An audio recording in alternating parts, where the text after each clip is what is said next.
درس کے معنی ہوتے ہیں سبق، دروس اسباق۔ دروس کا لفظ میں مضاف بنا کر لانا چاہتا ہوں، اسے میں مضاف بنانا چاہتا ہوں تو الف لام داخل نہیں کیا، اعراب ہلکا کیا، تنوین ہٹا دی، یہ بن گیا دروسو۔ جب بھی مضاف آئے گا آگے مضاف الیہ آئے گا، دروس اللغتی، مضاف الیہ۔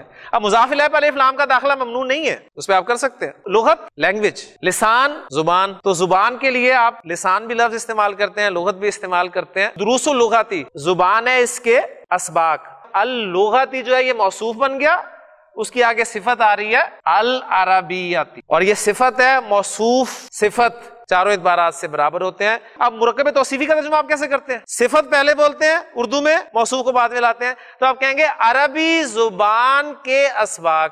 دروس جو ہے یہ مضاف ہو گیا، اور اللغتی یہ آپ کا موصوف ہے، اور العربیہ صفت ہے، موصوف اور صفت مل کر یہ آپ کا مضاف الیہ بن گیا۔ دروس اللغت العربیہ، عربی زبان کے اسباق، لغیر الناطقین بہا،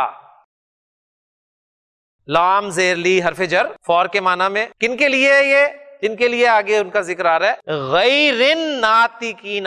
لام جارہ کی وجہ سے غیر جو ہے یہ جر میں چلا گیا، یہ جر میں گیا، اگر یہ لام جارہ نہ ہوتا تو یہ ہوتا ہے غیر الناطقین۔ غیر مختلف معنی میں استعمال ہوتا ہے، جن میں سے ایک معنی غیر کے نہیں کے ہیں۔ حاضر موجود، شروع میں غیر حاضرن یعنی مضاف غیر کو بنا دیں اور اس لفظ کو مضاف الیہ بنا دے تو بن گیا غیر حاضرن، غیر حاضر۔ غیر حاضر کے معنی ایبسنٹ۔ اسی طرح آپ قرآن مجید میں دیکھتے ہیں غیر ممنون، اینڈ لیس، نہ ختم ہونے والا، یعنی حاضر جو حاضر ہے اور غیر حاضر جو حاضر نہیں ہے، تو نہیں کا مفہوم آ گیا نا۔ ممنون کٹا ہوا اور غیر ممنون نہ کٹنے والا، اینڈ لیس۔ غیر جدیدن کیا ترجمہ ہوگا؟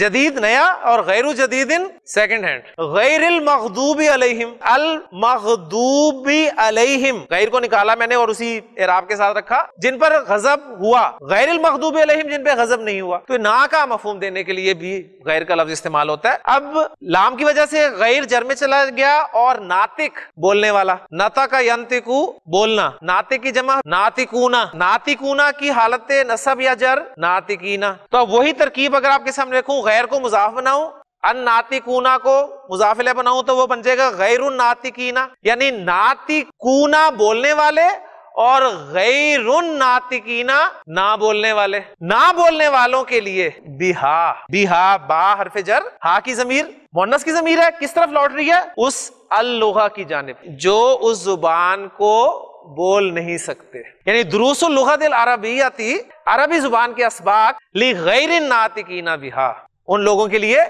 جو اس کو بول نہیں سکتے۔